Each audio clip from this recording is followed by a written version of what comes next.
Good morning students.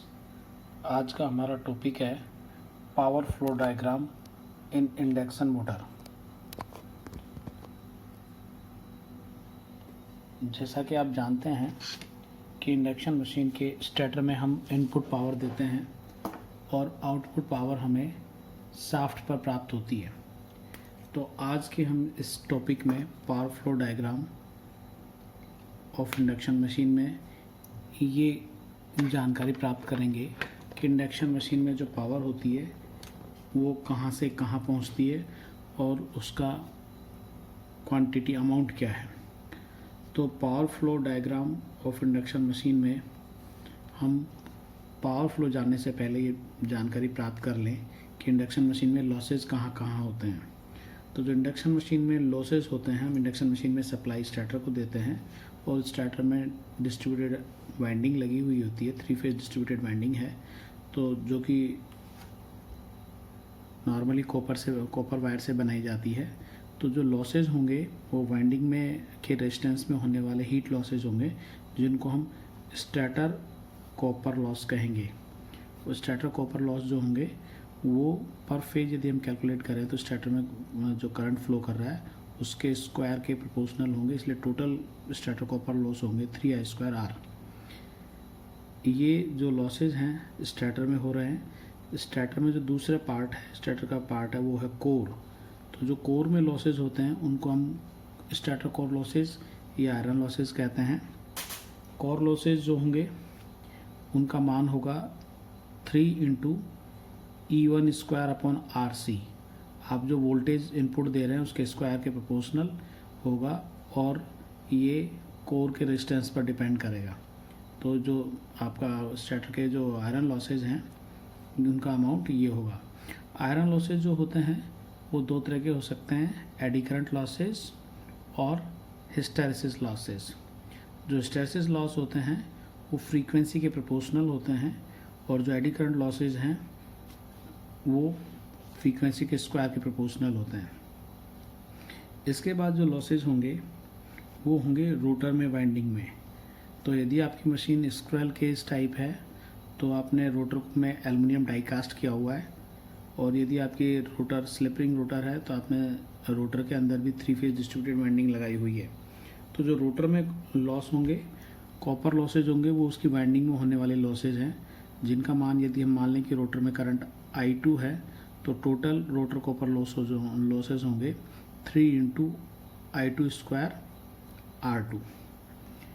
अब हम rotor की बात करें तो रोटर में आयरन लॉसेज भी होंगे, लेकिन जो रोटर के आयरन लॉसेज हैं, जैसा कि मैंने आपको स्लिप के समय बताया था कि जो रोटर में जो वोल्टेज पैदा होती है उसकी फ्रीक्वेंसी जो आपने सप्लाई दी है उसकी फ्रीक्वेंसी को स्लिप से मल्टीप्लाई करने पर प्राप्त होती है, यानी कि rotor frequency FR slip time F input. तो यदि आप 50 हर्ट्ज दे रहे हैं और स्लिप आपकी 0.1 है तो आपकी जो रोटर फ्रीक्वेंसी होगी वो 0.1 × F हो जाएगी।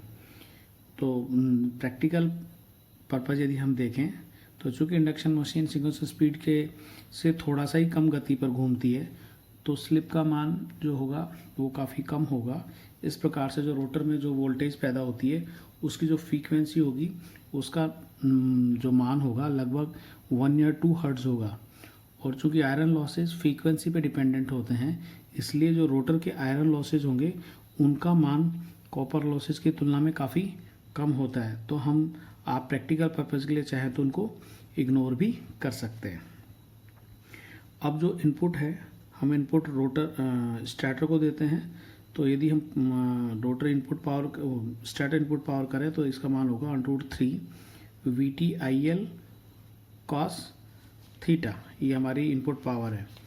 जो इनपुट पावर है, दूसरा पावर जो होगी वो पावर जो स्टार्टर से रोटर में ट्रांसफ़र हो रही है उस पावर को हम कहेंगे एयर गैप पावर, जिसको PAG से साथ मैंने डिनोट किया है, और इसका मान होगा 3×I2² रोटर में जो करंट है इंटू R2 स्लिप।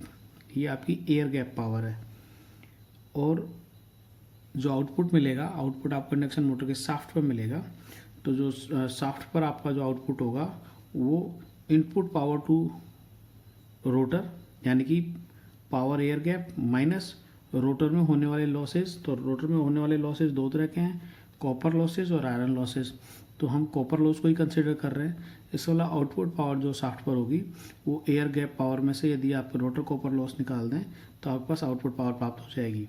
तो आप इस फॉर्मूले में यदि पुट करेंगे तो 3I2² R2 अपॉन एस यह रहा, और रोटर के कॉपर में होने वाले लॉसेज -3 × I2² अपॉन R2। इसको आप फर्दर सोल्व करेंगे तो इसका मान आएगा 3I2² R2 × 1 - upon S. This is the output power, या आप इसको लिखेंगे जो शाफ्ट पर available power that is equal to टो load into omega. This is your output power. तो हम इन लॉसेज और पावर फ्लो के आधार पर इंडक्शन मशीन का पावर फ्लो डायग्राम बनाएंगे। तो पावर फ्लो डायग्राम कुछ इस प्रकार से होगा।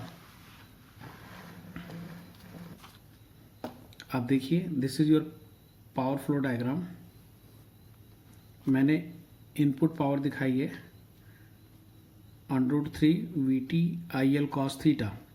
इसमें से इस पावर में से जो लॉसेज होंगे वो निकाल दिए हैं। स्टार्टर कॉपर लॉस, तो स्टार्टर कॉपर लॉस निकालेंगे तो पावर का अमाउंट कम हो जाएगा। आप देखिए कि ये जो वाइडनिंग है इस वाइडनिंग से ज़्यादा है। अब स्टार्टर में जो दूसरे लॉसेज होंगे आयरन लॉसेज, आप उनको भी रिड्यूस कर देंगे तो जो पावर आपके पास बचेगी वो होगी एयर गैप पावर। यहाँ पर आपको एयर गैप पावर मिल रही है। एयर गैप पावर वो पावर है जो स्टार्टर से रोटर को ट्रांसफ़र हो रही है। अब एयर गैप पावर में से यदि आप रोटर के कॉपर लॉस निकाल दें तो ये वो पावर होगी जो शाफ्ट को ट्रांसमिट हो रही है, जो शाफ्ट के पास पहुंच रही है। इसलिए हम इस पावर को कहेंगे कि जो ये this is the actual power conversion. अब जब शाफ्ट में पावर ट्रांसफर तो शाफ्ट में जो वहाँ जो लॉसेज होंगे that is friction and windage losses. Bearing में जो हैंड बेयरिंग्स लगी हुई है मशीन में उनमें फ्रिक्शन लॉसेज होते हैं, और हवा के बहाव की वजह से जो लॉसेज हैं that is friction and windage losses. इनके मान को कम कर देंगे तो हमारे पास, और इसके अलावा कुछ स्ट्रे लॉसेज हैं जो मिसलिनियस लॉसेज हैं। इनको यदि हम सबसेट कर दें तो हमारे पास जो पावर मिलेगी वो पावर मिलेगी शाफ्ट के ऊपर। तो जो शाफ्ट का आउटपुट है दैट इज़ टो load into omega. So this is आप देख सकते हैं कि यहाँ पर जो ये पावर है ये रिड्यूस होती हुई, यानी कि लॉसेज हम इसमें से हटाते जा रहे हैं, और जहाँ ये हमारी आउटपुट पावर है। तो ये इनपुट से आउटपुट तक की जर्नी है और इसमें से आपको लॉसेज को सबट्रैक्ट करना है। तो ये फ्लो डायग्राम आपका पावर फ्लो डायग्राम कहलाता है। Thank you.